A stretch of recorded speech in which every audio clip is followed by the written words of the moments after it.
Bonjour et bienvenue à tous dans cette vidéo mensuelle Key Private de ce début de mois de juillet. J'ai à mes côtés Geert Vanet qui va se faire le plaisir de répondre à toutes nos interrogations. Bonjour Geert. Bonjour Sylvain.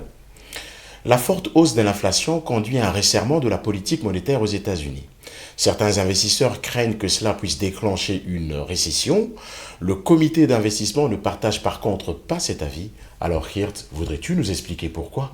Oui, depuis 2021-2022, l'inflation est très élevée dans les pays occidentaux. Nous sommes arrivés à des niveaux de 8, 9, même 10% pour l'inflation. Donc l'inflation est très élevée et de cette façon, évidemment, les banques centrales réagissent. Surtout aux États-Unis, où la Banque centrale a déjà monté les taux officiels. Très vite, aussi très agressif.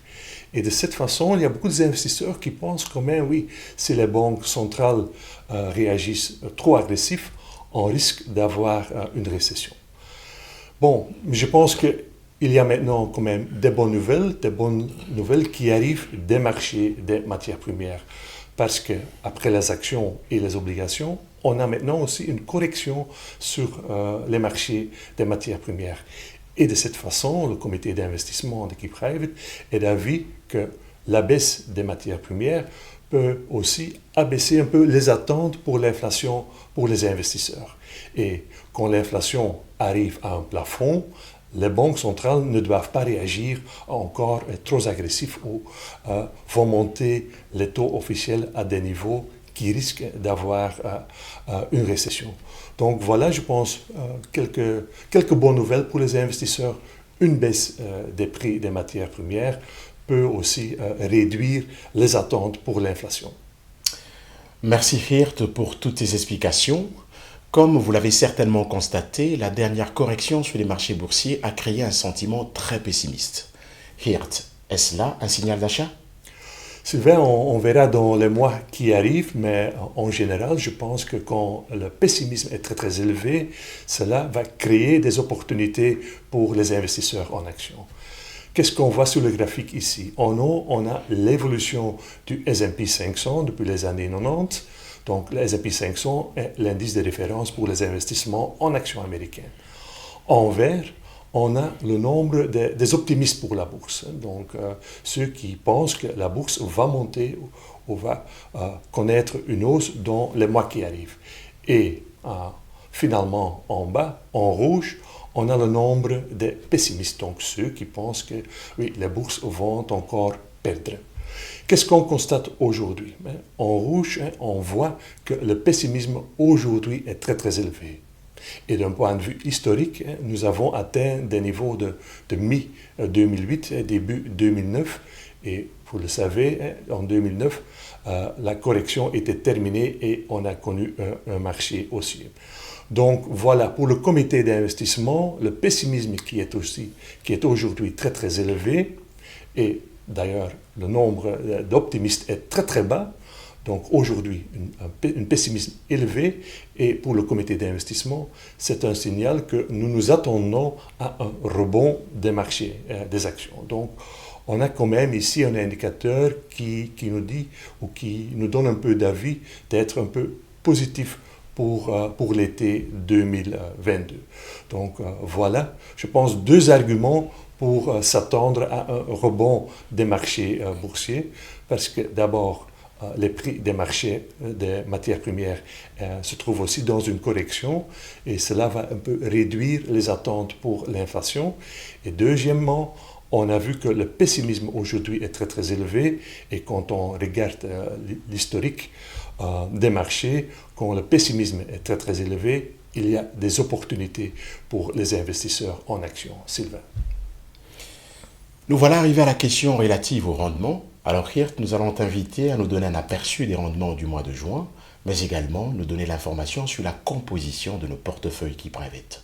Oui, donc voilà les performances de juin, donc un mois assez rouge pour les investisseurs en actions, mais aussi pour les investisseurs en obligations et en matières premières.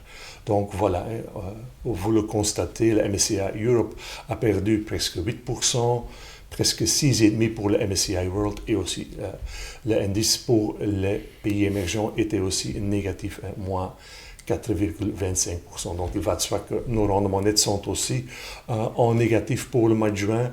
Le profil 3, 5 et 7, en moyenne, nous avons perdu 4 à 4,50%, avec quand même un niveau de liquidité un peu plus élevé à 15%.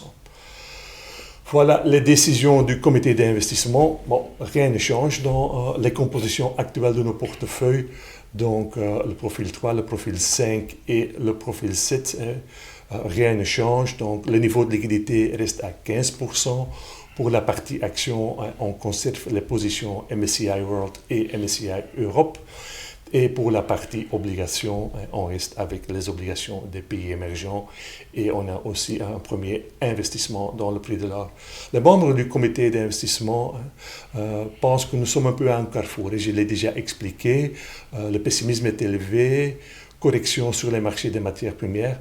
Donc on s'attend à un rebond des marchés et voilà, on va un peu regarder la qualité de la hausse. Est-ce qu'il y a beaucoup de volume? Est-ce que beaucoup des investisseurs participent à la hausse pour définir notre stratégie pour la deuxième partie de cette année, Sylvain? Avant de mettre un terme à cette présentation mensuelle, alors Geert, nous allons t'inviter à nous faire part des principales décisions à retenir pour ce mois de juillet, mais également, comme d'habitude, nous tenir informés sur les rendements nets de nos portefeuilles qui private depuis le lancement. Donc voilà les conclusions, je me répète un peu, donc voilà, correction sur les marchés des matières premières, donc, et nous nous attendons à une baisse des attentes pour l'inflation et de cette façon les banques centrales ne vont pas réagir trop fort sur les taux officiels. On a constaté que le pessimisme est très très élevé sur les marchés boursiers et de cette façon, on s'attend quand même à un rebond pour les marchés des actions après une première partie 2022 qui était très très négatif pour les marchés boursiers. Et donc voilà, le niveau de liquidité reste à 15%, là on ne change rien. On attend un peu ce qui se passe sur les marchés, on s'attend à ce rebond et puis on va redéfinir notre stratégie pour la deuxième partie de 2022. Et comme toujours, je termine avec un commentaire sur les performances 2022. 2022, fin juin, le 30 juin, nous sommes à en moyenne moins 10, moins 11 pour nos portefeuilles qui private. De nouveau, d'un point de vue relatif, nous sommes entre guillemets heureux avec les performances qu'on a obtenues pendant la première partie de 2022 parce que vous le savez, surtout pour les profils dynamiques et les profils très dynamiques, vous le savez, les bourses ont perdu 20-25% dans les pays occidentaux, donc on a nettement moins perdu que les bourses en général. Pour des investisseurs qui ont démarré leur key private le 1er janvier 2016, voilà des rendements cumulés pour un profil 5, 7 de 7,5 jusqu'à presque 16%, Sylvain. Merci Geert pour toutes ces informations. Nous voilà arrivés à la fin de notre vidéo mensuelle. Nous vous remercions de nous avoir suivis et vous donnons rendez-vous pour le mois prochain. Merci et au revoir.